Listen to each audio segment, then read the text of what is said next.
Good morning, ladies and gentlemen. Welcome to Queen's Hall on a very cold Saturday morning. It's a pleasure to see so many of you have turned out this morning. I know how strongly you all feel about this issue, and it's really good to see that you're here today. I'm particularly pleased to see, I know there's one councillor from Argyll and Bute has joined us today. She's driven all the way from Helensburgh, and I'd like to welcome Councillor Dance. Are there any other councillors here today?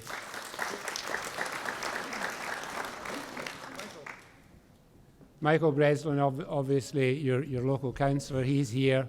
Anybody else? No. Nevertheless, it's not a good morning for travelling. Just like to say a few words before I introduce our guest speakers today. Firstly, I'd like to say I'm absolutely appalled at the decision that was taken by the P&R committee on the 18th of December.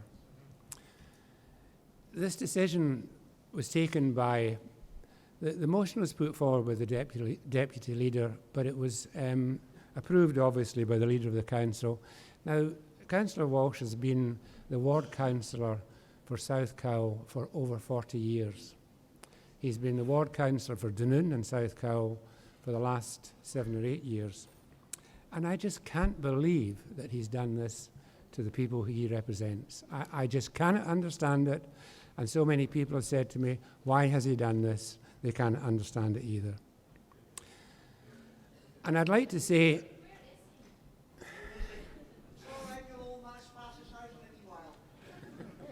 and I'd like to say this, please, I know Argyll and Bute Council gets a lot of flack over the years, but please don't blame Argyll and Bute Council.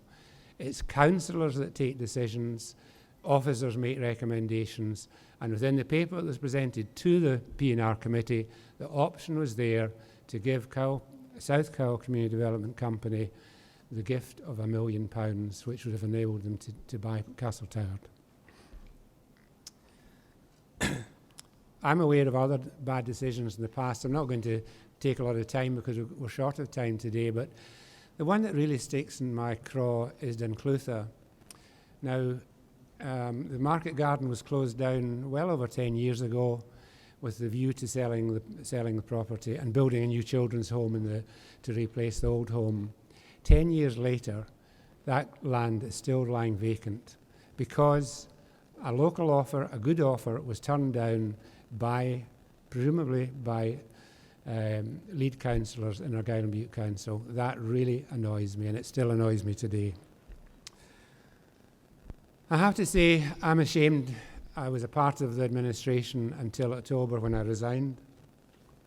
I resigned because the leader of the council and the deputy leader decided that they could no longer stomach having Councillor Breslin in the administration, because Councillor Breslin had the audacity to say some things that didn't agree with what they thought and said themselves.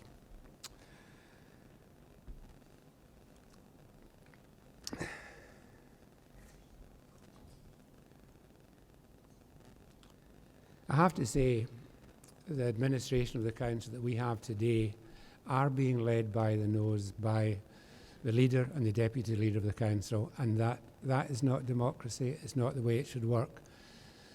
But on the 18th of December, they all toed the line. Apart from Councillor Dance, who's here today, as I said, she had the audacity to vote in favour of South Cowal. And you possibly have noticed from the press that she's no longer a part of the administration. Was she forced out? Did she resign because she was opposed to what had happened? I don't know, but I'll leave you to guess. We have a single outcome agreement which agrees with government targets, and all 36 councillors have signed up to that agreement. And it's all about meeting government targets, increasing our populations in Argyll and Bute, creating employment, empowering communities, and working with communities, working alongside communities. And yesterday, the local area committee met in the Queen's Hall here yesterday. Michael was there. Dick and Jimmy were there. We sat with our partners who are the community councils, the third sector, police, fire and ambulance. Ambulance weren't there. And we're working out how best we can work within our communities. And as I say, it's about empowering our communities and giving our communities an opportunity to do what South Cowal Community Development Company were trying to do. I struggle to understand why we are where we are today. Now, I'm aware that Dunoon has lost out consistently over the last 10 to 12 years in funding from the council. And all during that time, Councillor Walsh has been in charge. Way back in 2006, it was recognised that Dunoon was needing money spent on it, and we agreed prior to the election in 2007 that the CORD money would be spent firstly on Dunoon, on the Queen's Hall, on improving the area around about the Queen's Hall. That was agreed. What happened? In 2008, we signed off a CORD programme which gave all 5 major towns in Argyll and Bute an opportunity to bid for CORD. Now, since that time, Campbellton has had 4.4 million spent on it, Helensburgh 5.9 million, sorry Vivian, Oban 0.8 million, Rossi 1.3 million, and Dunoon has had 1.3 million spent on it. And that 1.3 million has all gone on consultancy. Not one penny has been spent on the actual fabric of the place. And during the past 10 years, Campbellton has had 31.1 million pounds of 21.1 million pounds of capital spent on it.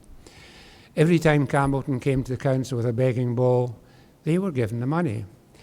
I appreciate Campbellton was possibly the town in Argyll and Bute that was most down at heel. Dunoon was second, I can tell you. They didn't need money spent on it, but it's a continuous spend.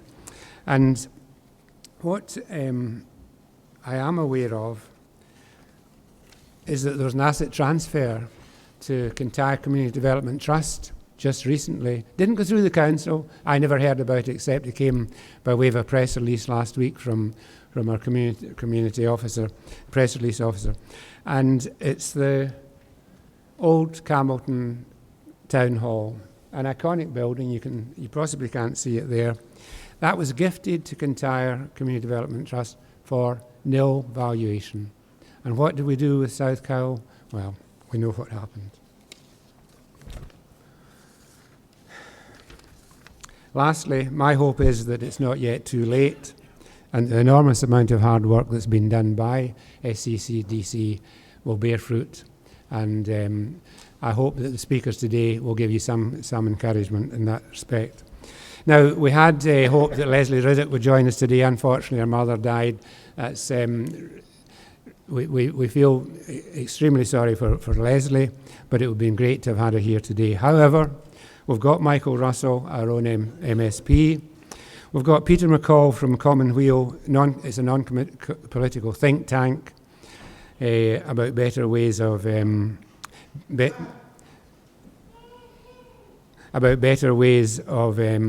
in Scotland. Then Alan Stewart will give an overview from the South Cowal perspective, and after that there'll be questions. So without any more ado, I'd like to pass you over to Michael Russell.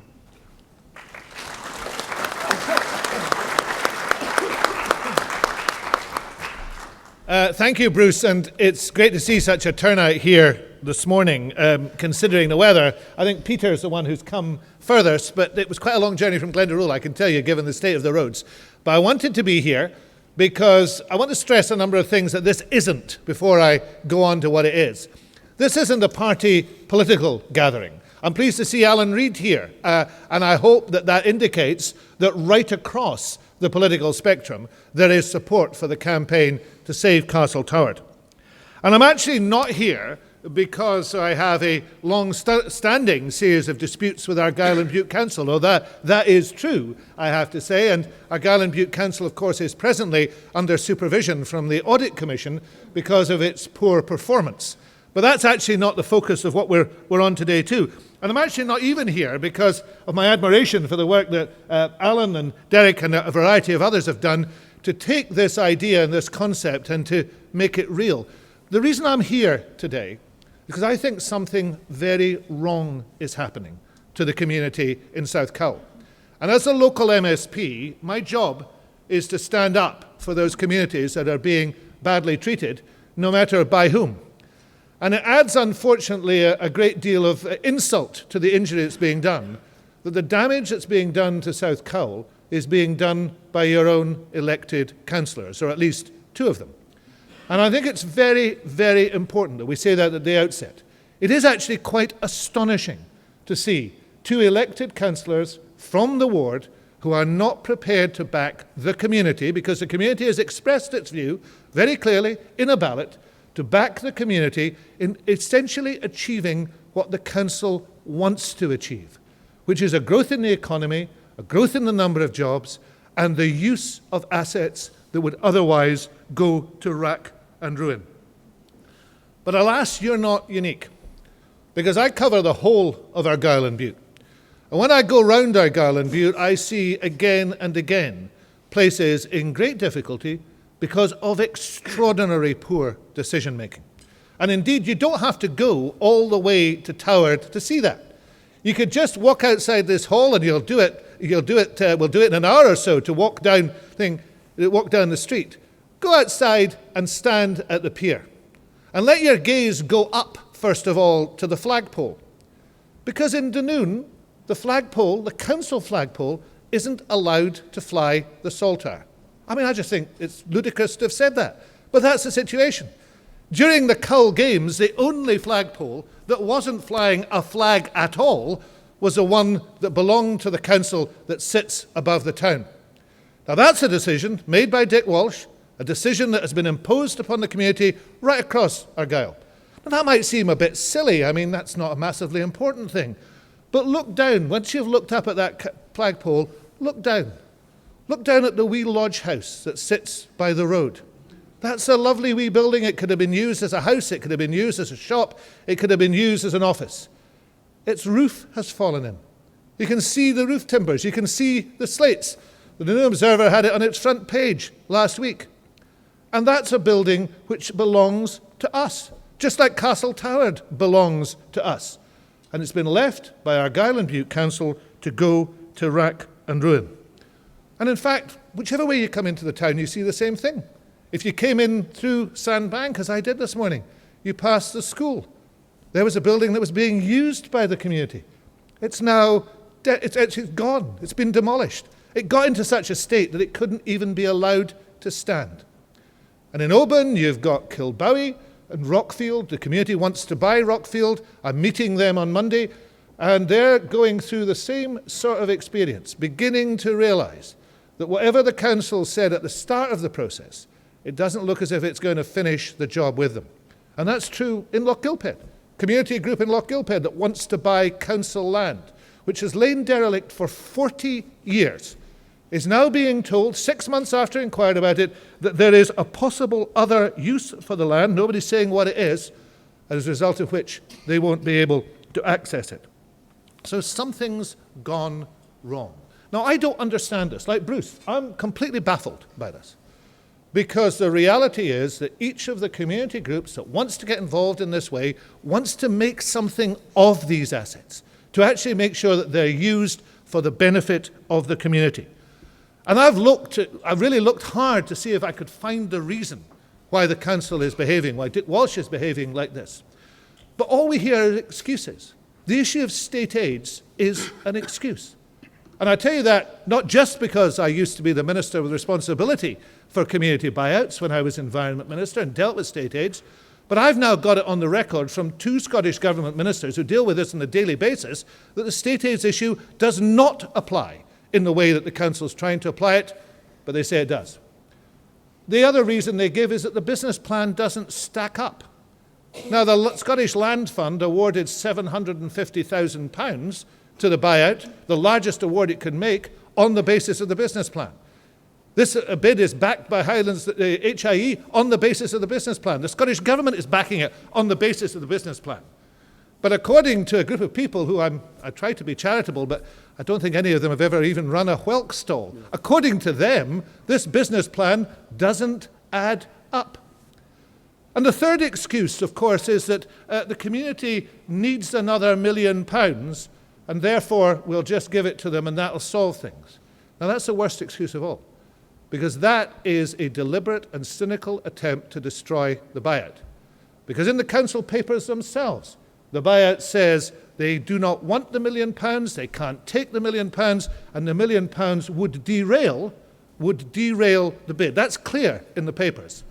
And yet this excuse is given as if everything will be fine if they just listen to what Dick wants them to do. Now, presently in the Scottish Parliament is a bill going through called the Community Empowerment Bill. And the purpose of that bill is to make it easier for communities to take charge of assets. And the committee is finding in its evidence again and again that some of the biggest obstacles to that happening lie within Scottish local authorities. And if you wanted an object lesson of how not to do it, then you would come to Argyll and Bute to see that all the assets that exist in Argyll and Bute that belong to us, they don't belong to Dick Walsh, they don't belong to Ellen Morton, they don't belong to Douglas Henry or Cleland Snedden, they belong to us. All of those assets are being allowed to waste and wither and decline and collapse and be demolished, and yet the community is not being allowed to access them. So we have to change that, and that's what we're focused on here today. How can we practically change that? Well, we've got three things that we could do. And the first thing is to continue. I'll call them the 3 C's. We've got to continue with this campaign. I'm immensely heartened by the number of people here today. I've been heartened by the work I've seen done in the community, but it can't stop. When we fought the school closures in Argyll and Bute, we did it on the basis that we would go on fighting for them until those schools were saved. If you remember, we managed to save 26 schools in Argyll and Bute just 4 years ago. We've got to continue this campaign, we've got to make the campaign grow, and it's got to be heard. That's the first C. The second one is we've got to challenge the decision that's been made, and to challenge it in every place possible. I have myself been talking to Audit Scotland. I know others have written to Audit Scotland. There need to be letters and emails to the Scottish Government, to Audit Scotland, to HIE, to anyone who will listen, to say this is a ridiculous decision. It makes no sense at all. And then to make sure that challenge goes on so that the Council does not take it, that the matter is simply over. And thirdly, we have to change. We have to change a local authority that doesn't listen to its people. Now, that's not a party political point of view. I'm not standing here saying that we'll just put another administration in that happens to be the administration that I like politically. That's a matter for the councillors themselves, how they organise the council. What we need to have, and the people of Cowal, just as the people of every part of Argyll and Bute need to say this, what we need to have is an administration that's focused on making this place a better place to live. Because the reality of Argyll and Bute is it's a great place. I'm enormously fortunate to represent this constituency in the Scottish Parliament. But we have the worst rate of depopulation of any part of Scotland. And that's not something to be proud of. And we also have, presently, one of the worst performing local authorities in any part of Scotland. So we've got to take responsibility ourselves and say this just cannot go on. That we can't be represented and spoken for by people who don't listen to us, who damage our assets, who run the area down, and who do not tackle and are not tackling the issue of depopulation. Now, fortunately, we've got some very good councillors who are. I commend Bruce. I certainly commend Michael Breslin, who is a very good friend. The work that's been done by Gordon Blair has been excellent, one of the local Dunoon councillors, and 2 of the Ross Sea councillors, Robert McIntyre and Isabel Strong, have worked very hard on this issue too. And if the decision had been left to the area committee, which is where it should have been left, according to the council's own standing orders, that decision should have been made locally, then the buyout would have gone through. And I certainly commend Vivian Dance. I know that there has been a lot of muttering about Helensburgh, particularly because the council deputy leader comes from Helensburgh, but I do commend the honesty of her position and the fact that she has now left the administration and is free now to show her opposition to these things that are happening. But the most important people in this are ourselves, the people who live in Cowal, the people who see the importance of this. Today we'll walk down the street and we'll visibly demonstrate our opposition. We've got to have our opposition heard. We've got to continue with the campaign. We've got to challenge and we've got to change.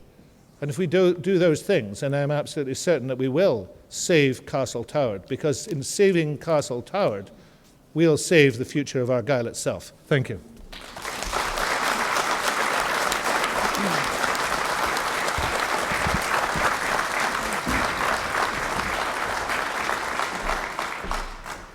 Thank you very much, Michael. Now introduce Peter McCall from the Commonweal. Thank you. As I've been introduced, my name's Peter McCall. I'm the director of the policy unit for Commonweal, which is a think and do tank.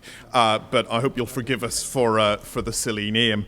What Commonweal is an attempt to create a Scotland, a vision for Scotland that rejects the failed me-first politics that we've had up until now, and instead tries to build a politics of all of us first. And this issue is one of the issues that I think speaks very profoundly to that politics.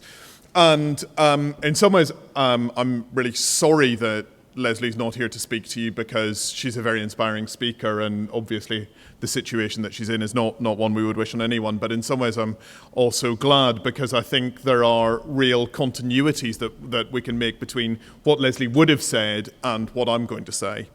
And I'm absolutely clear, having heard Leslie enough times, that she would be saying that we have local authorities that are too large. The area size covered by our local authorities is far, far, far too big. As Mike has said, the area committee here would have made the right decision. A local authority that covers an absolutely huge area hasn't. And we have 32 local authorities in Scotland. Norway, which is larger than Scotland and has a similar population, has around 270.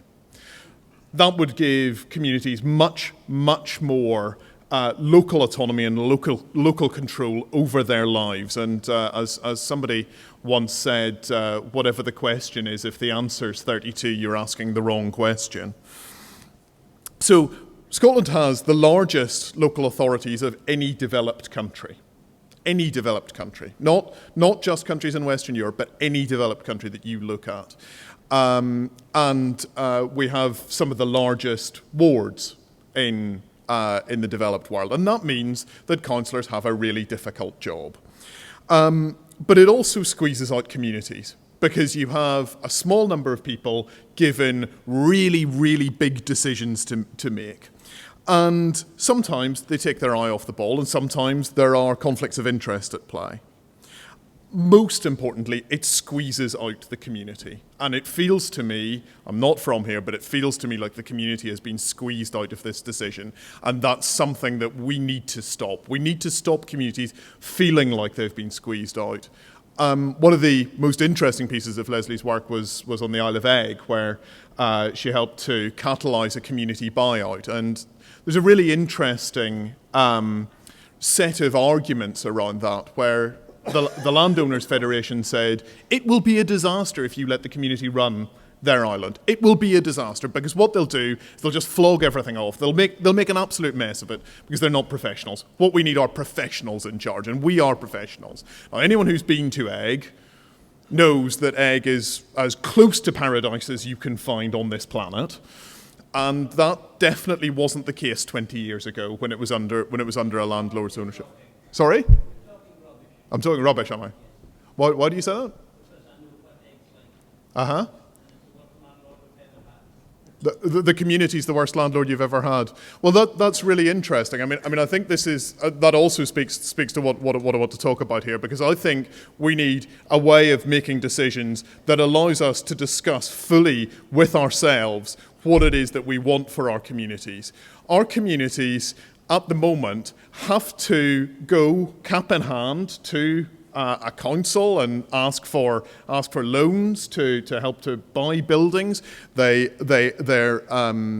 their decision-making ability is very much reduced. We have to come and have meetings and marches and protests in order to do things. If we channel that energy into actually making the decisions, I think we'd make a much better job of it, because we are capable of making these decisions as communities. We don't need the professionals, as they style themselves. We don't need these very large local authorities, very distant to the community.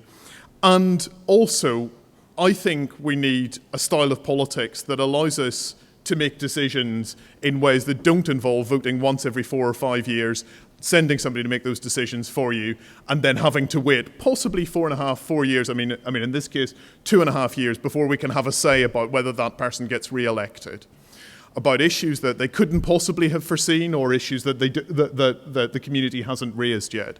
I think we need a politics that allows us to make decisions ongoing and constantly, so that we're all participating in those decisions, so that we, instead of sitting in a room listening to people talking, could be sitting around a table making the actual decisions about what we would be actually doing with an actual community asset. And I think that's the politics that most people want. Some people won't get what they want. They won't get the decisions taken in the way they want them taken, but we'll at least have had the decisions discussed by those on whom they affect most. And I think there's a second thing here, which is that we urgently need a community right to buy, and a right to buy that could be exercised by the community in order to take assets off landlords who aren't doing the job properly, or indeed off statutory agencies. It might not be the local authority, it might be the NHS. In some places the NHS have buildings that they're not using. If those buildings aren't being used, I think the community should have the absolute right to buy them. And that's something that would, in this case, I think have transformed the situation. If a community ballot, the community support it, then they're entitled to buy it. They're entitled to make a compulsory purchase. And in order to back that, I think we need a national investment bank. We need a bank run by the government to invest in schemes like yours, which would create, I think, 100 jobs. Is that the number that we're looking at? About 100 jobs. A national investment bank that could back those decisions and would be able to provide the finance to really catalyse community action all over Scotland. And that might not be just buildings, it might be renewable energy, it might be all sorts of other community assets which could be purchased by the community using a national investment bank, which can borrow at the lowest rates possible. So government bonds are the cheapest way to borrow. You use those government bonds to back community action, and then they can be paid back over 25 or 30 years, allowing the community to benefit. And where I live myself, we're looking at developing a wind turbine, and I know that might be controversial in some areas, but it's not in Edinburgh. We think that we can use the money from that turbine to really regenerate our community, which is something that we haven't been able to do in another way. But we find raising finance for that extremely difficult, because banks won't touch you unless you're looking at a loan of over £5 million. So for that asset, they won't lend to us, because what we're looking for is £1.2 million. We need a national investment bank that would come in and say, yes, we'll back that, and we'll back your community. So those are a number of the things that I think could help in this situation. Those are a number of the things that you can go on our website, which is allofusfirst.org, and you can have a look. And I'm happy to answer questions at the end if anyone has any. Thank you.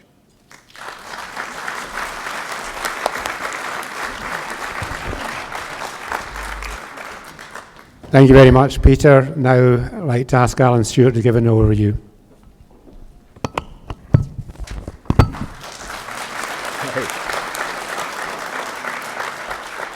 Hi, Bevan. Thanks very much for coming out. I'll start by saying thank you to the whole community, to everybody, for all the support you've shown us over this past 18 months.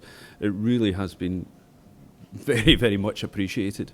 What I'm going to do is I'm just going to give a brief overview of how we started the process, how it worked, and the point where we're at now. And then Derek's going to go around with his microphone, and you can ask me all the questions you want, because there are a lot of questions. I keep getting asked new ones, So this is a nice forum to be able to answer them all for you. We started back in September 2013 when a community council meeting, I'm a community council as well at Southkill, the news had just broken that Seasons Holidays had pulled out of the deal with the council. So the community council asked if I would resurrect Southkill Community Development Company and look again at the possibility of buying the property. We all felt that it was going to just fall apart and go to rack and ruin unless something was done. The fact that the deal had fallen through suggested that perhaps it wasn't as good a deal as the council were making out. So we started that process, approached the council, and the council at that point said, yeah, you can have 10 weeks to prepare an application to get it into the land unit in Edinburgh. In October, I approached HIE and National Lottery. They came on board big style. They liked our initial plans. We initially thought that we would take the building on and create a centre of excellence for music, the arts and outdoor education. That we've had to modify as we've gone on. The whole process has been fairly fluid, but they were keen that they thought that our idea was good enough that they should take it further. So they put us to the lottery. The lottery gave us a grant to take on an advisor to take us through the next stage. In November, 9 weeks after we started, we put an application that was accepted by the land unit in Edinburgh, which is one of the fastest applications that's ever been accepted. A prohibition was served on the council. They could no longer do anything with the place. They couldn't try and sell it. They just had to maintain it until we had our chance. There was then a consultation period which ran through into January with the council and with the government, and at the end of that our right to buy was approved, and from 5 years from that point we were the only ones that could buy that building unless we walked away from it. In January, HIE came really on board. They started finding money and finding advisors and giving us grants and consultants to help us decide how we were going to work the building, how we were going to work the whole estate. They gave us a very large grant to find a firm of architects to look at the building and to investigate what work was going to need to be done and to advise us on what we could do with the place. And they also give us some money to bring on Savills to try and find somebody to work in the building. By that point, we'd realised that the building was the headache, was the one bit that we couldn't afford to keep. It was going to be the millstone round our necks unless we could find an occupant for that. So Savills came on board, and their task was to go and find somebody to do that. Between February and March, we started our consultation meetings with the community, which were all very well attended. Lots of people turned out, lots of questions, lots of ideas, and what was coming back was the biggest thing that people wanted, the two big things they wanted. One, they wanted the building saved, and two, they wanted a tea room. So, tea room you're getting, building saved we have. Savills were working very hard. They had some people, I think they were in the background already, but they started negotiating with them to see whether we could do anything with them. And we started the first inspections of the building. McCaslin brought in Arup, and they did a lot of structural surveys and really thoroughly looked at the building to see what it was going to cost to be put right. As part of the buyout process, the building is valued by the district valuer on behalf of the government. Now, he came in April, and that's when it started to look poor. Savills had advised us that the estate was worth in the order of £1 million. Savills came in, the district valuer came in and said it's 1.75 million. That same month we started the vote, which is vital as far as the community right to buy is concerned, and we managed to break records with that vote. We were fairly innovative. We had the mobile ballot box, which they're also charging around the town. We had lots of different meetings, coffee mornings, soup and sandwich. And when we actually conducted the vote, we had one of the best turnouts ever in our community right to buy. We had 50% of the population turned out, and of that, 95% were in favour of this whole project. Now, that's just about unbeatable. If you think that a national election usually is a turnout in this area of around 30-40%, we've done very, very well on that one. Savills came up with a tenant in May, in May. An outdoor education provider. The name is all out in the open now, but I won't repeat it just at the minute. They wanted to leased the building from us and a small area of ground. Their idea was to put in outdoor education, but we weren't going to lose the building. They have an 8-month season, and of the 4 months of the closed season, we can get access to it. Obviously on a commercial basis, but we will still get access to the building. Their facilities that they offered commercially will be offered to local groups and residents at a discounted rate. And we could even use the parts of the building. The people want the white room and the ballroom. They want to be able to use them for weddings and ceilidhs and stuff like that. They're happy for that to happen. They want to work with the community. Absolutely perfect tenant as far as we're concerned. And they're going to give us a rent. In June, because Savills had advised us that the building was not worth what the district valuer said it was worth, we lodged an appeal. This would have cost us about £5,000 to carry through. So in the meantime, we carried on talking to the council to see if they would be prepared to accept a lesser figure for the building. In July, McCaslin's finished their Phase 2 report, which detailed everything that the building would need, right down to new sewage systems, new water supplies, new electrics. They had the whole lot. It's all detailed in the Phase 2 report and came out costing how much it was going to cost to put the various parts back in order. The important one, as far as we were concerned, was a big house, which will look at about £3.1 million to bring back into habitable condition.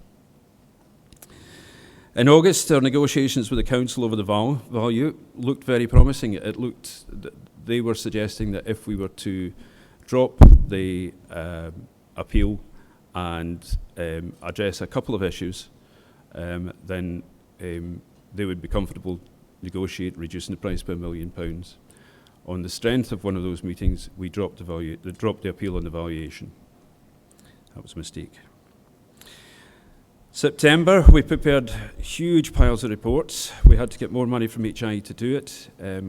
Complete new set of business plans. The business plans that we'd drawn up for the land unit weren't deemed to be enough.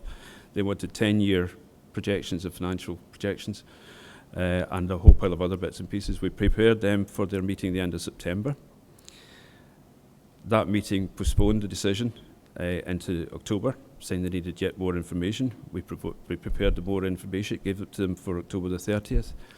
That was then postponed again for more information to November the 29th, and then it was moved again to December the 18th.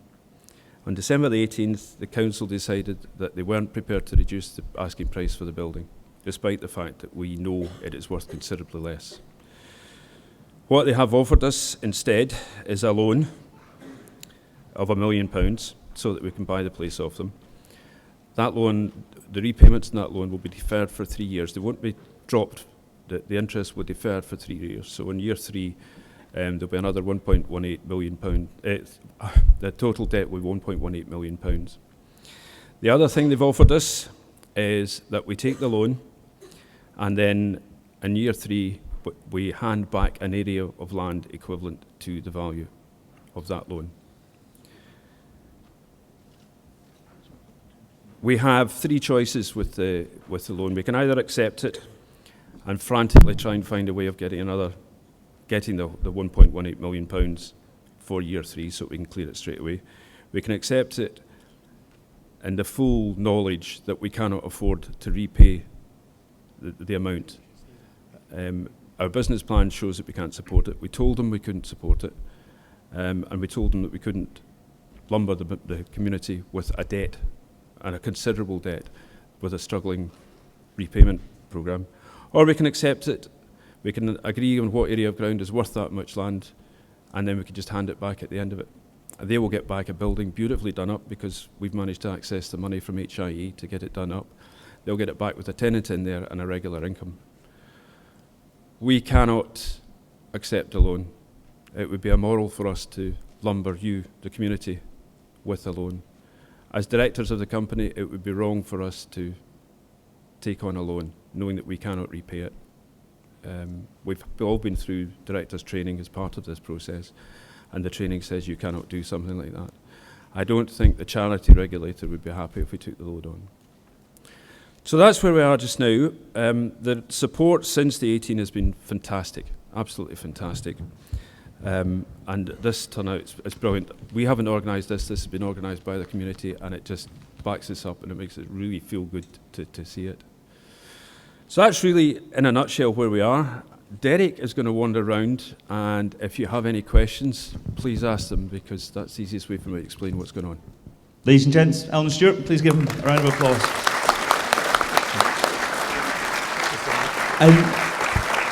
I know it can be possibly a bit daunting for you to stick your hand in the air, take a microphone and ask a question in front of people, especially considering we are filming it and streaming it live today as well. But please, this is your chance to ask questions, and today is the day that we will answer those questions honestly, frankly, and in some cases maybe even brutally.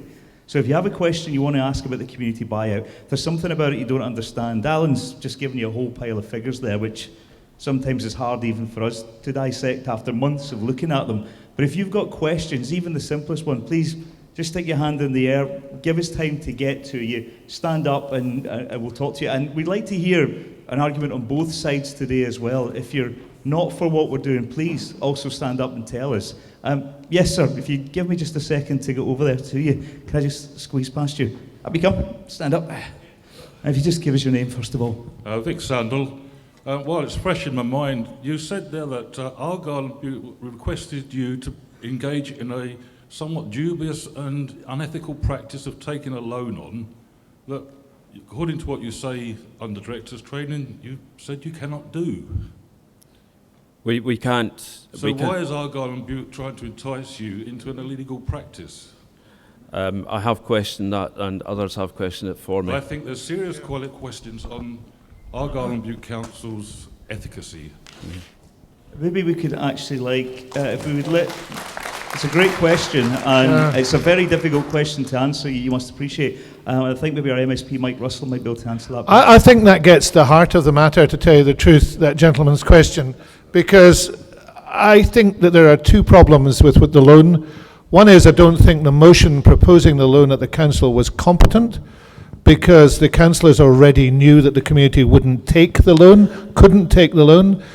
But also, I think the mafia probably lends people money on the understanding that they'll get the assets back after a couple of years, but I don't think anybody else lends money on those terms.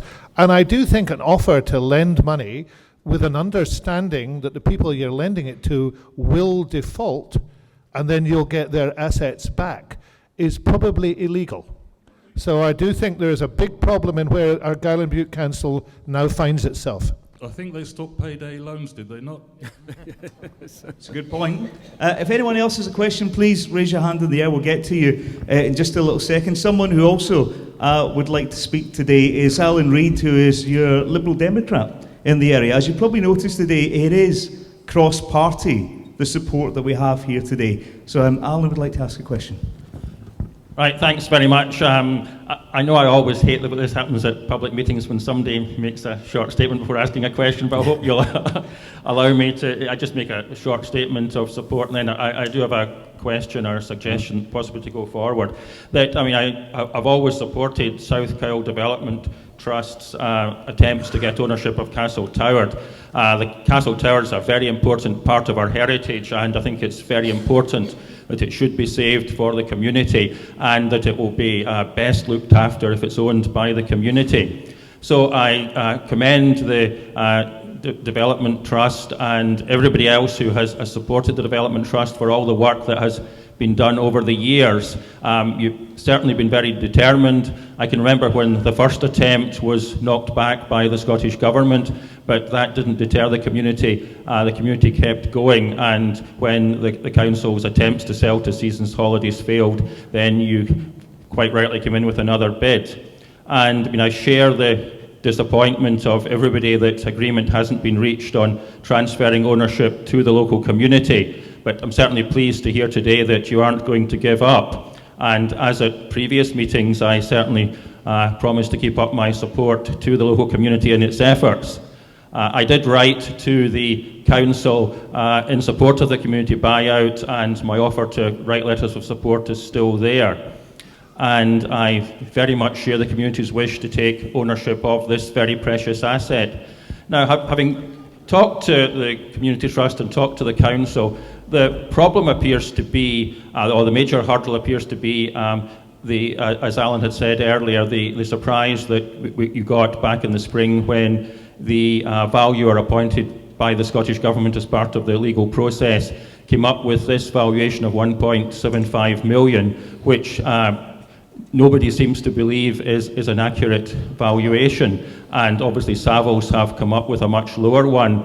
But having talked to the council, the problem seems to be that because this is the 1.75 million is the legal valuation that was put on it by the district valuer appointed by the Scottish Government as part of the legal process, then the councillors seem to think that they can get 1.75 million for it, and they seem to think that they have a duty to try to maximise the value of the asset. They don't have a legal duty. The law is quite clear. They can transfer to the community at a lower value. That's quite clear. But the problem is this valuation. Now, you explained why, because of what the council had told you back in the summer, you didn't proceed to the appeal. But, I mean, I wonder if there's any way of somehow getting a new official valuation. I don't know if Mike can help here. Being in the Scottish Parliament, he'll know more about the legal process than I do. But the way forward, I think, is to try to get a new official valuation that bears probably a closer reality to what we all think is the real value. Yeah. Because if that then became the official valuation, then there would be, council would have absolutely no choice. They would simply have to sell at that value. So I certainly hope that this the community will be able to take control of the asset, and I just wonder if that's a way forward. Thank you very much, Alan. Before you answer that question, Alan, I could see that Bruce Marshall, Councillor Marshall, was keen to say something during that as well. So we'll hear from Councillor Marshall, and then if you could answer Alan Reid's question directly. Yeah, Derek, it's only just to say that it wasn't the government who forced the issue of the valuation. It was the council who asked for the district valuers to value it. Okay, on the subject then that Alan Reid was mentioning, is there any way, just to paraphrase what you said, is there any way of going back and asking for the council to put a different value on it, or asking the district valuer to go back and revalue it? Under the legislation, is that possible? No, under the legislation, we've had our chance at that. That bit is gone because we dropped it. That's the end of that one. However, we have commissioned Savills to give us a formal valuation. They give us a valuation opinion at the time of the DV's value. The valuation opinion at that time came in between £750,000 and £850,000. We have asked them now to give us a formal Red Book valuation so that we will know what the real value of the castle is. The district valuer, he's going to have a problem because he's got to go and find an area of the ground that is worth £1.18 million. And as we consider the whole place to be worth less than that, he's going to struggle. So he may want to reconsider his valuation, but we can't make him do anything. We can't force it. We can't relaunch the appeal. So that's a no? That's a no. Super clear. On the subject of appeal, before we move on to some other questions, does anyone in the audience have any questions about the appeal and how it works? If so, stick your hand in the air. If not, I've got someone who does want. But just I was keen to hear from anybody from the audience first, though. Right. If not, I'd like to hand you over to Councillor Mike Bresland on the subject of the appeal. Thanks, Derek. I know the answer to this, but I think it's quite important that the audience knows the answer to this. You did mention it, Alan, but you indicated that you withdrew the appeal because you understood from your discussions with the council that there was a bit of negotiation to be done on the price. Could we just be absolutely clear what your understanding was at that time that made you withdraw your appeal? The reason that I asked the question is because a senior officer of the council wrote out to all the councillors within the last few weeks, implying, if not stating, that South Kyle Community Development Company withdrew the appeal unilaterally. That was the word used, as though they had just decided off their own bat to withdraw the appeal. So could I hear from you, Alan, what your clear understanding of the reasons behind your withdrawal of that appeal? We had a meeting with two of the senior members of the council officers.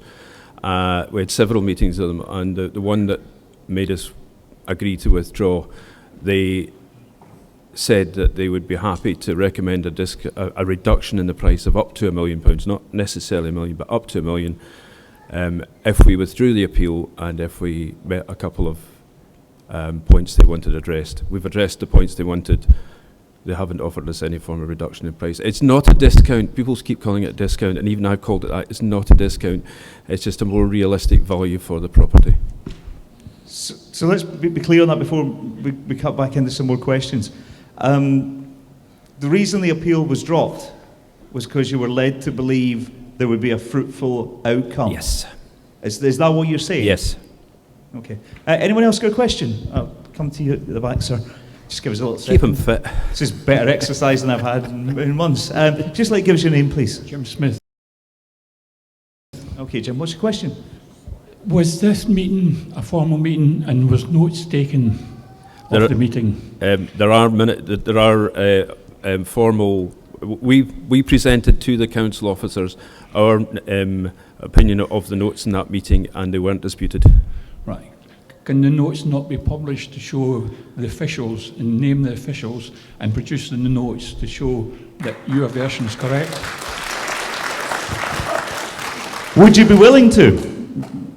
I don't see any reason why not. The actual notes have appeared somewhere else, I believe. But yes, possibly. Right. So what you're saying is the appeal was dropped because of the reason you were led to believe there would be something more fruitful, and you have email traffic, you have something. Oh yes, I've plenty of record. All right, so there you go. Who else has got a question? Sorry, go stick your hand in the air. I'll come to you next. I'll just go to this gent who stuck his hand up first. Yes? Hello, Dave Hills, my name actually. I'm here learning, I have to say, like most people in this audience, but what we're not learning is any coherent reason why the council has come to this decision. It makes no. I have a long history of wondering about the council. I had long association with the Borough Hall, where in actual fact impediments were continually put in the way of this community to a very sensible buyout. And what most people in the street seem to think now, there is something behind this that we don't know. Otherwise, how could the council possibly come to this ridiculous decision? Does anybody any ideas that can give us on this? Sorry, just on, what did you say? If Dick Walsh would attend any community meetings or public meetings, maybe we could ask the questions directly. That man will not. So that's public opinion. Maybe it's not a good idea for you to try and answer a question about how the council works because you don't know. No, but maybe Bruce Marshall or maybe Mike Russell could give us some hint on this. Yeah, Derek, I've told you already my opinion on this. It's not the council officers who take the decisions. They can make recommendations. We've heard from Alan that they were offering a discount. I can only presume that offer was cancelled out by politicians. It's my only conclusion. Thank you. I do know we have some other councillors here today which I'm keen to speak to in just a little moment, but sir, you had your hand up earlier on. What was your question? Ewan Hamilton. Why was this not brought to the area committee long before this? It's a good question. Alan, why don't you answer that because you've been involved in the process for a long time? I can't answer as to why the politicians decided not to address it each one. I would need to ask a politician, I'm afraid. Yeah. Well, why don't you... I can answer that, Derek. But I think what the gentleman was saying was, and again from the outside, it might be quite hard to understand this process. How many times did the local community group, or how many times were they told that this was going to be discussed at meetings before it was eventually discussed on the 18th of December? I think it went through 4 previous ones. Over a period of how long? 4 months. So 4 months? One a month, yes. To get to the one answer. Sorry, Councillor Marshall.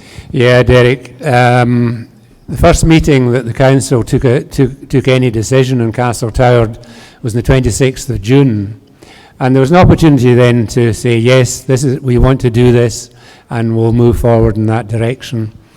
It was obvious as the months progressed that things weren't going very quickly, and several of us, myself, Councillor Breslin, Councillor Blair, Councillor McIntyre from Rossi, who's the area chair, agreed that it should come to the area committee. I asked Councillor McIntyre if he would put it on the agenda. He asked the area manager to do that. Then we got reasons coming from Charles Repke, who's the governance head of governance, saying that it wasn't something we could do. I spent 2 or 3 weeks arguing backwards and forwards by email with Charles Repke why we should do this and why it was important for local democracy that this should happen. And eventually he gave in, and it was allowed to go on to our next area meeting, which was in August. And we had a very short discussion, but we couldn't take any decisions that were going to make any concrete difference, unfortunately. But that's actually what happened. Okay, does that answer your question, first of all? Yes. Do you have any other questions from the audience just now about parts of the community buyout? Maybe not even the politics, but just even the community buyout. If it's politics, fine, yes. But also, if it's about just the community buyout, we'd like to hear from you too. Yes, sorry, what's your name? Bernie Mackenzie. Just a question. If the independent valuer Savills are saying that it's valued between 750, 850, then how do you then get the district valuer of the council to revisit? Surely he's obliged legally to revisit that. Can you answer that question? To have done that, we would have needed to have carried on with the appeal. That was the only way we could have done that one. But given that you withdrew from the appeal on the premise that you were getting a discount, if that's formally documented in emails, etc., surely there is legal redress? We're buying it all through trying to buy the place through the Land Reform Act, and we have to follow the rules of that Act and the sequence that the Act dictates, and we have followed that sequence now. If we go any further, it'll need to be out with the Act and done in an independent way. It's not to say it can't be done, but as it stands, then the short answer is no. But if the committee cannot do anything, surely the community can do something, galvanise themselves in some way to get the council to revisit it. The council aren't happy about this meeting. I know that, I've heard that, so that in itself might help. Under the Land Reform Act, I think we've probably exhausted all things. It's not to say we can't drop out of the Act and carry on as an independent group. Yeah. Does that answer your question in any way? It does, but I'm sure... You sound frustrated, if you don't mind me saying so. No. Well, I'm frustrated that the council should take that opinion if an independent valuer is saying it's only worth 750, 850. Why are they sticking to their guns? That's the question. Hopefully we'll get an answer to it. Can I just go, I know I've seen several hands up. I'm going to go around you. Yes, sorry. Derek, before we go any further, can I just say there are 1 or 2 people going home. I can understand there are reasons why people can't stay to the end of the meeting, and there are pressures on their time. But just to remind everybody that at 12:30 there will be a procession starting outside the Queen's Hall, which will march to the Borough Hall. Anne Campbell will have coffee ready in the Borough Hall for anybody that wishes to partake.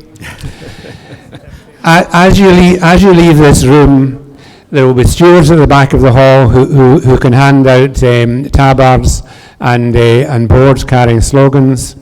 And lastly, and terribly important, because, we're a long way down the line. The money that has been spent by SCCTC to get to this point is enormous. They're running out of funds. Anybody who can put a donation into the donation box at the door will go towards paying for this event, because it costs a lot of money. I see Sue with the box here. It costs a lot of money to hold this event, and that is even although we're bloody well frozen in here today. I am.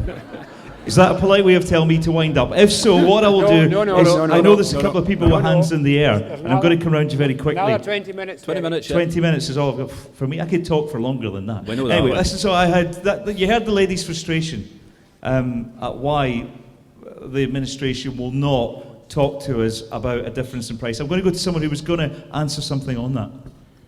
Just to allow people to understand a wee bit more about the valuation, the council instructed a company called Baird Lumsden to value the property, and I think it was 4 years ago.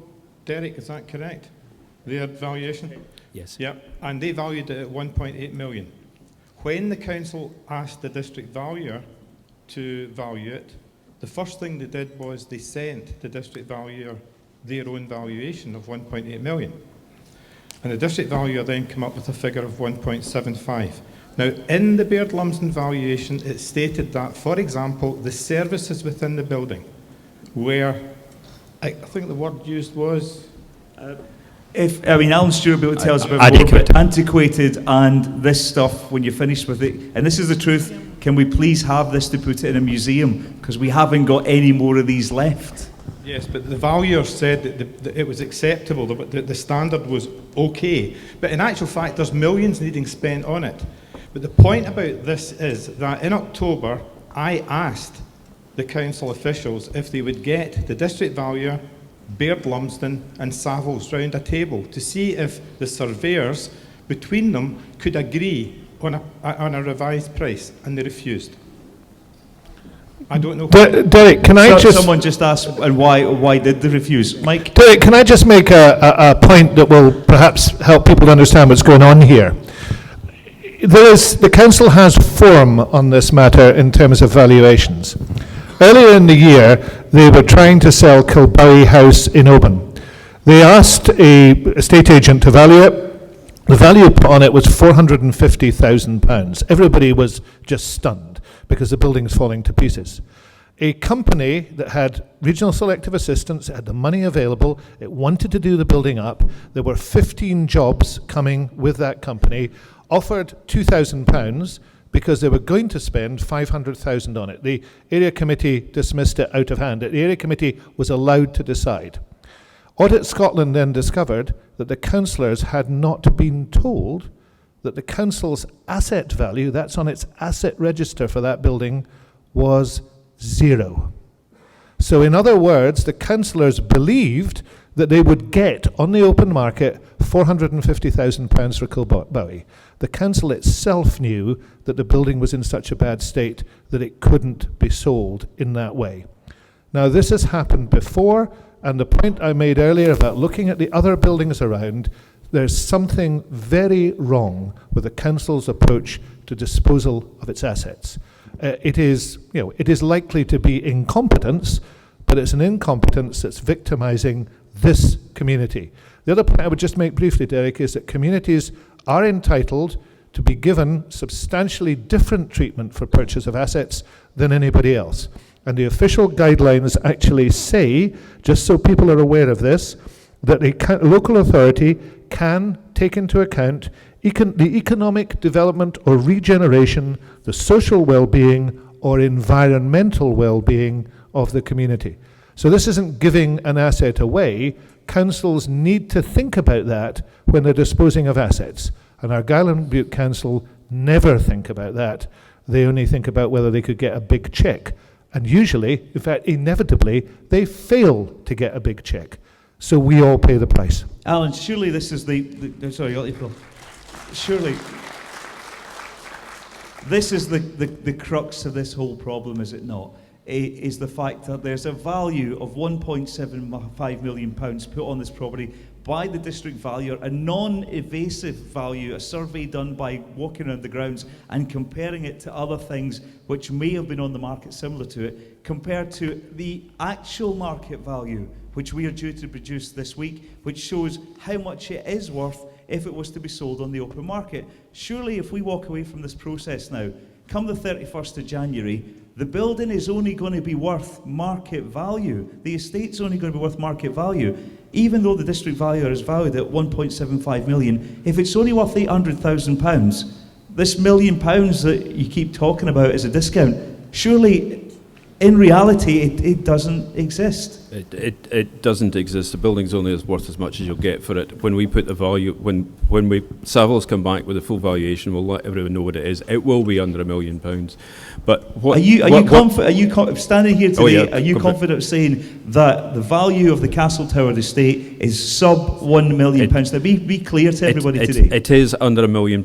I don't have it in writing as yet, but it will be under £1 million. But to go on to the point that Mr. Russell was making there about councils disposing of property for less than market value, can I just summarise what we have created here?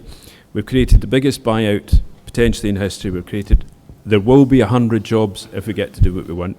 There will be a £10 million project with money that's getting spent down there. We will get our tea room, and there will be £1 million a year going back into the local economy. Now that's all documented, and all we wanted was the council to take a little bit less than they said it was worth. Okay, right, before we go further, I'm going to come and speak to this gent in a second, then it's back to Lady, but a representative from the Commonwealth wants to say something. Yes.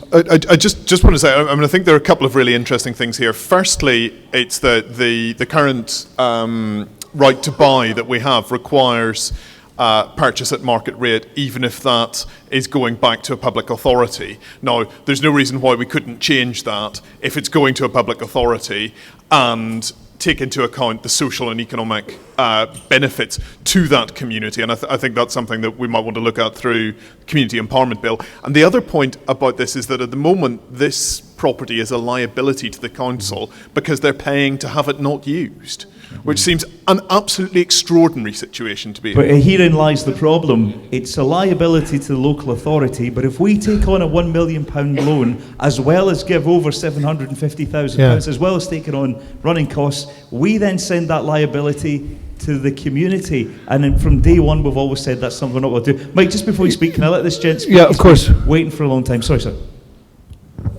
Yep, Andy Vaughan. The question is more for the councillors that are here rather than Alan. Alan says he was in a meeting with two high-ranking officials who made a recommendation or said they would recommend a cut in the price. Now, was this recommendation actually made at the meeting between the council, or were they just playing lip service?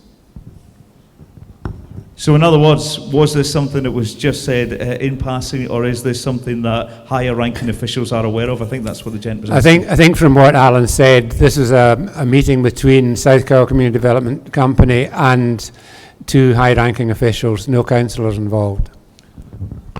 I think I'm also right in saying that there was a discussion of discount for a long period of time that started quite small, I think up to 5%, but then grew from there. Yes. No discount in the end was applied. Could I just make the point to Peter?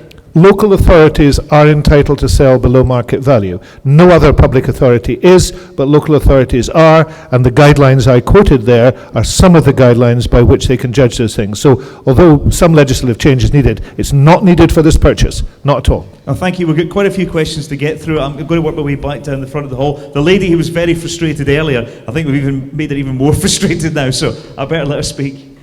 This is a question for Mr. Russell. What is the asset value of Castletower with the council at this present moment? Michael, do you know what it's on the asset register as? 2. It's on the asset register. Sorry, what did you say there, sorry? It's on the asset register at 2 million, but that's simply because it hasn't been revalued. You know, and the problem with this is the concept of value. Value is not just money. You know, there are a variety of monetary values you could put on it, whether it was going to be sold as a going concern, you know, if it was operating or whatever. The concept of a public asset has a wider concept of value, like value to the community. So the £750,000 to £850,000 is broadly correct, I would have said, and the council valuation is broadly wrong. But they're leaning on this in order to create confusion. The other thing I have to say that our Gowland Butte Council is pretty good at doing is sowing confusion. That's what the loan is about. This is to sow confusion so that people in the end... I spoke to a councillor about this last week in another part of Argyll who said to me, but the community haven't brought forward a good business plan. And they'd been told that by a council official. Now that's not true. The business plan is entirely robust. It's been used by other bodies. But the confusion that's being sown is the problem. Just before we go on, I'm going to speak to a gentleman here. On the subject of the business loan, I'm quite surprised to hear what Mike Russell just said there about it. How much did that business loan cost the local community group to that business plan the business plan together? Well, there have been 2 business plans drawn up.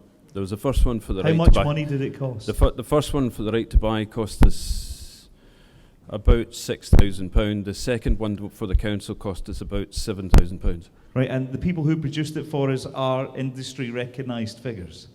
Yes, they're not fly-by-night. So they're not just, we didn't take it somewhere write it in someone's garage and present it. This was written by professionals, the business plan that's been mocked. Okay, Susan, would you like to stand up? Derek, just before you go on, just remember that HIE, Highlands and Islands Enterprise, have backed Castletown from day one to the tune of about £100,000. Now, they're not putting money into something that's going to fail. They are also our key single outcome agreement partners, and we are ignoring their advice. Okay, if we could, oh, no, this might be yours actually. No, it's mine.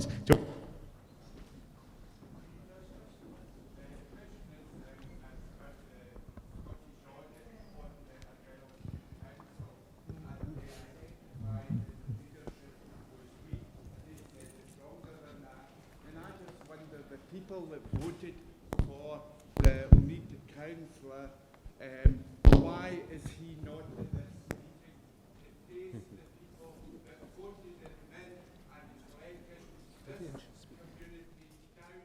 So he needs to take leadership, and it needs to be sorted so they should be saving Castletown. Okay, it's a pity we didn't get to hear all of that there, but it was quite a passionate speech. Before you can answer that, if you mind me getting round a few people, would you like to stand up, please? Would you like to stand up, please? Can you show us what your T-shirt has on it? It's got a Save Castletown homemade T-shirt. And this is just an example of what the community have done over the past couple of months. Just remember when you're hearing from these people talking today, especially the SCCDC, they're just your neighbours, they're volunteers, they're not a company, they're locals like you, and it's the public who have it. Anyway, would you like to speak? Yeah. Derek, I'm just quite keen to hear what Vivian Dance has got to say, so can I pass? Well, actually, you stole my thunder, because I was about to say I'll make my way down the front, because there's a lady here today who is with the local authority, with the local council, who spoke very passionately on the community buyout's behalf at the meeting on Thursday the 18th of December. And I'll be honest, I was at that meeting with some of the people from the local community group who are sitting down the front just now, and we walked away on Thursday the 18th of December feeling totally demoralised by what we heard. And if it hadn't been for certain councillors standing up and saying something on our behalf, we would have walked away worse. And this was one of the ladies who did. So would you please welcome Vivian Dance? Ladies and gentlemen, I'm very pleased to be here. And first of all, I'd like to say I'm very privileged to be an Argyll and Bute councillor. In spite of the difficulties we have and the hash we make of many things, I still find it very satisfying to be able to represent the people of Argyll and Bute and try, as always, to make the right decisions. I agree with all of you that the decision on the 18th was the wrong decision, and it continues to be the wrong decision. But what I'm concerned about today is that you do not lose sight of what you have to do over the next few weeks in support of your development trust, who really wants to bring this to fruition. And I do believe that there is a potential to do that. But if you get sidetracked into trying to sort all the problems of Argyll and Bute Council, first of all, you'll lose the will to live by the end of the month, but also you will find that you'll get sidetracked into dealing with issues that make no difference to SCCDC's performance and achievement over the next month. What you have to do is to get yourself a concerted plan and make sure you stick to it. Now, first of all, you do have local councillors who are totally accountable. You need to absolutely deluge them with emails, with letters, with representation. I was surprised to see Alan Reid MP here today, because had it not been for the Liberal Democrats on Argyll and Bute Council, you would have got the right decision on the 18th of December. And I would remind all of you that we are heading to a Westminster election in May. And those two facts, the fact that he's here today and the Westminster election coming up, are not unrelated. He gives you his support. You now need to hold him to that and make sure that he carries that through into something tangible. We know where we are. What we have to do is to decide where we go. The challenges at higher level are being made by many of us. but you will, as I say, get sidetracked. Please do not do that. I went along to a meeting in Glasgow on Tuesday night about returning local democracy to local people in the light of the commission that's been published to do such things. And I certainly agree with the comments about larger local authorities returning democracy to local people. But that is a long-term plan. Again, that will not help you as you try to achieve your ambitions and aspirations for Castle Toward. At that meeting, the first principle that we were reminded of is the fact that communities empower governments. Governments do not empower communities.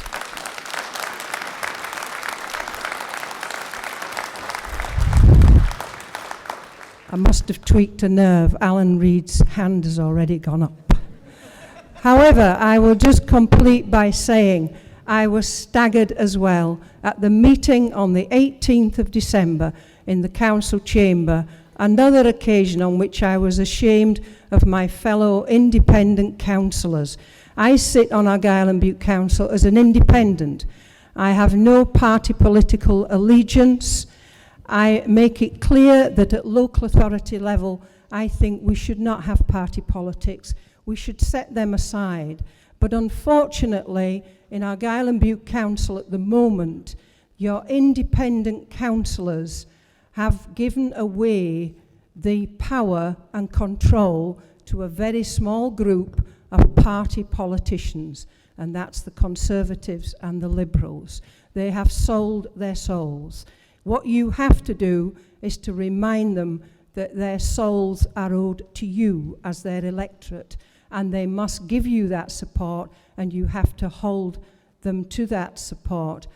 I was amazed at that meeting that on the 18th that the Community Empowerment Bill was never mentioned by any other member in the chamber except me. It was as if it just didn't exist, or it's a document out there that has no tangible reference to the local people on the ground. You hold your local councillors to account on the community empowerment. Take that power back and hold all your local politicians, including national politicians. You've got one here on the top table, one in the audience. You make sure you deluge them with your opinions and make sure that they are aware that something has to change and they are part of that change process. I wish you all the best of luck with your project, and I will do my damnedest to fight in the chamber for you if that opportunity comes up again. Now, I'm afraid we are going to have to bring the Castle Toward question and answer session to a close because there's a rally about to start as well, and there's a whole pile of people who want to ask questions. All I can say is please stop us and ask us questions throughout today if you want answers. Please, read what we put on Facebook, listen to what we say on local radio, read what we say in the Dunoon Observer, the local newspaper. Follow us on Facebook, follow us on Twitter, and it helps support us. But I'm afraid from the Castle Toward point of view, we're going to have to step out of this one now because I've been told we are out of time. But can I just say from the SCCDC, which is this bunch of volunteers here in the community right now, our thanks to you guys for what you did for us here today. Save Castle Toward! Save Castle Toward! Save Castle Toward! Save Castle Toward! Save Castle Toward! Save Castle Toward! So, as you can see behind you is a huge crowd gathered as part of the Save Castle Toward rally on the back of the Save Castle Toward meeting earlier on today, Saturday, at the Queen's Hall in Dunoon. I'm just going to talk to someone this evening. I wonder if we can have a word with us. Sorry, what's your name? My name's Karen. Karen, why is this happening today? My place of growing up was in the Ellen Toward area, and me and a few of my friends, locals to the area, were so fed up with what was going on. We needed the community to have a voice. We fully support what the South Kyle Community Development Company are doing, and we wanted to show them that we support them. We wanted to try and get more young people involved, and just really to give a voice to the people who are so fed up with the situation at the moment. It's a fantastic crowd. It's a great turnout. It's really. And speaking about the young ones, shall we go and see if we can speak to some younger people as well? Thank you. About this. As you can see, we've had to block traffic because. Now, see if we can find some youngsters that we can have a chat to about this. In fact, there's some over here. So we'd have to push our way through the crowd, unfortunately. This is the local MSP, Mike Russell. We'll speak to Mike again. I wonder, would you mind if we come in here just quickly? Hello, hi there. This man here has a little camera with him and he's recording all this. Would you mind showing him, could you show him what you've drawn? This man here. What's your name? Sam. Did this take you long to do? How? No! Wow, oh, there's another one here. Here's another one here. We'll come in and have a look at that one. Did you do this one yourself? Yeah. And what's your name? Lachlan. Whereabouts are you from, Lachlan?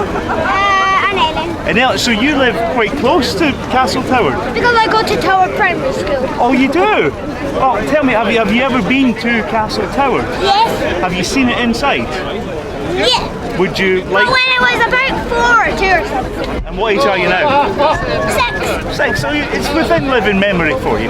Now tell me, would you like to be able to visit Castle Tower again and maybe go there and play with your friends and go and see the place? And yeah. Yes? Yes. And is that why you're here today waving this? Yeah. I'm going to give that back to Lachlan. He's 6, you know, but he's very talented. That's just some of the children. This is part of the idea of why we're trying to save Castle Tower. You see there's a mix of generations here. There's old and there's young, and they all have the one aim in mind, which is to save a historic castle at the bottom of the South Kill Peninsula, so that not just us, but the future generations of Kill can enjoy it. Let's go and see if we can speak to some more people as well. Thank you very much. Thank you. Lovely poster. I'm going to go and try and find maybe someone who represents Argyll and Bute Council. Watch your back of the traffic. I'm going to try and find a councillor maybe that we can speak to. We'll find one. Let's come this way. We'll find a councillor in a moment. But yeah, this is Alan Reid, who's the local Liberal Democrat. You attended today's cross-party meeting, the rally, about Castle Tower, and you spoke quite passionately about it as well. You obviously have a will to see it succeed. Oh yes, definitely, yes. Certainly, I mean, communities are the right people to run an asset like Castle Tower. And you're always championing the cause of local communities in the area. Oh yeah, yes, I have supported this campaign since the beginning. I'm delighted to see all the enthusiasm for the buyout today, just as has been at previous meetings. And I know it's been a long, difficult road over the last few years. The first buyout was... Were you quite pleased today with the cross-party support, because there was Liberal Democrats there was Conservatives there was SNP representatives there. Were you quite pleased to see all the parties working together on a community project? That's what should be happening. What should be happening is all the parties should be working together. That's certainly the right way forward, and it's certainly the political parties there, myself and the SNP were certainly both in support of the buyout, and it was good to see the two parties even on a snowy day. Well, fortunately the weather was kind. I mean, I'm glad it wasn't yesterday. No, we're so glad. This is here in our Alan Reid. The snow has gone. So the local Liberal Democrat, again a supporter of the Castle Tower community. Thank you for your time. If we want to move down this way, then we can get an idea of the crowds. We're going to go inside shortly into it's a bit warmer into the Borough Hall. But I've managed to track down the chap who.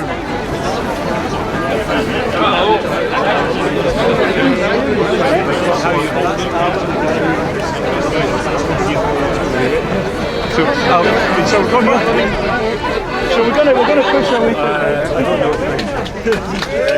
We've got a musical accompaniment for this next bit.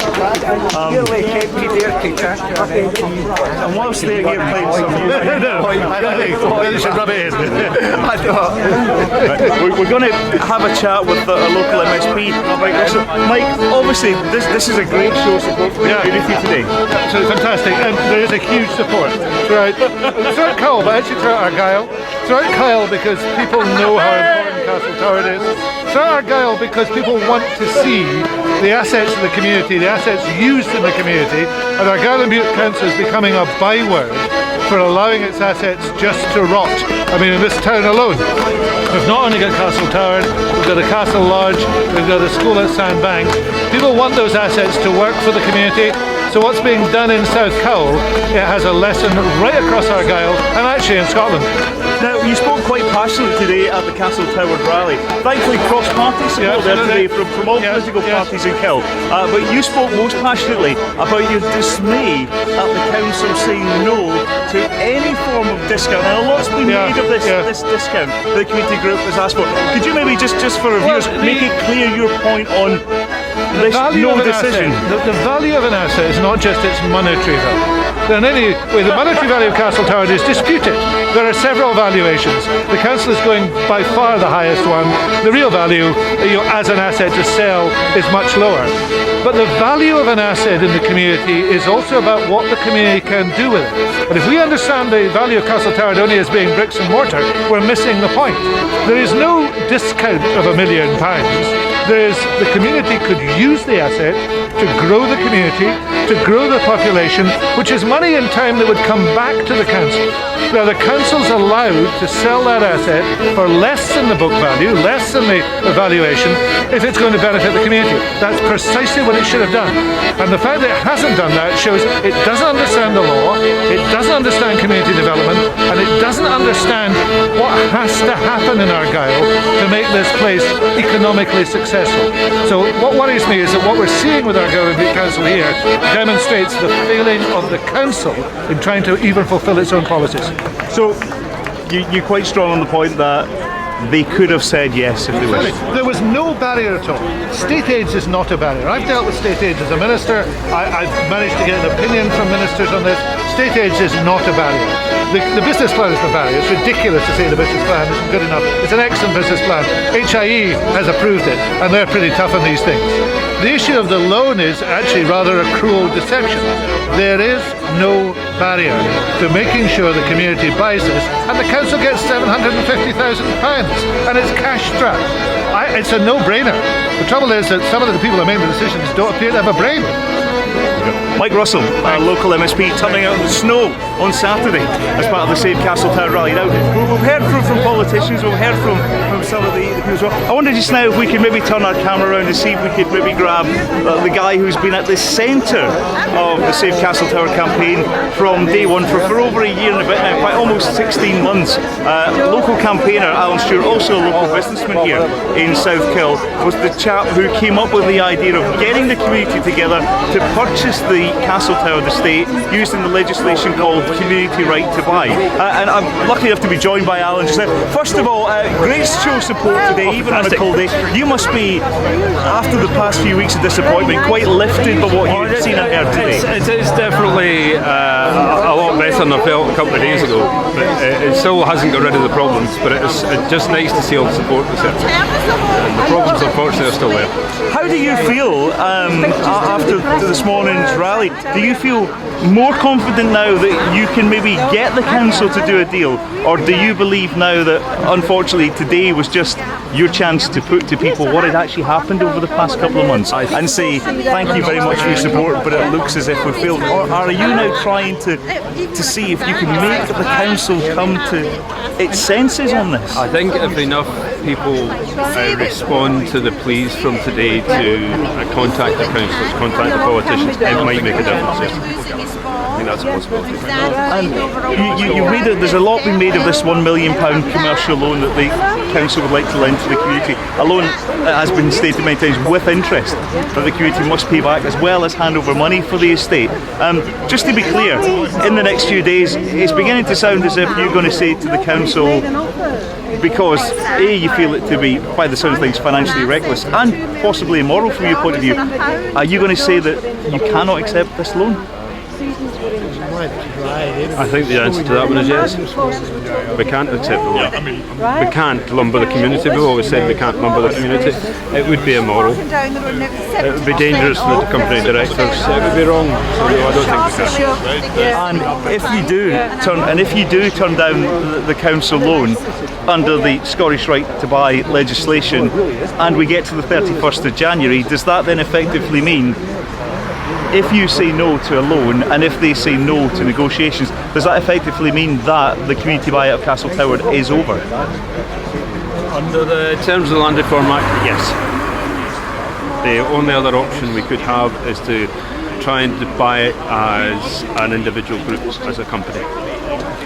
Right. So you got this Alan Stewart, the chairman of the South Kyle Community Development Company, the charity who were set up to oversee the community buyout of Castle Toward. A lot's been made by the looks of things over this £1 million discount that the community group have asked for from Argyll and Bute Council, and it's been pointed out several times today and several times over the past few days and in local media that this £1 million doesn't actually exist.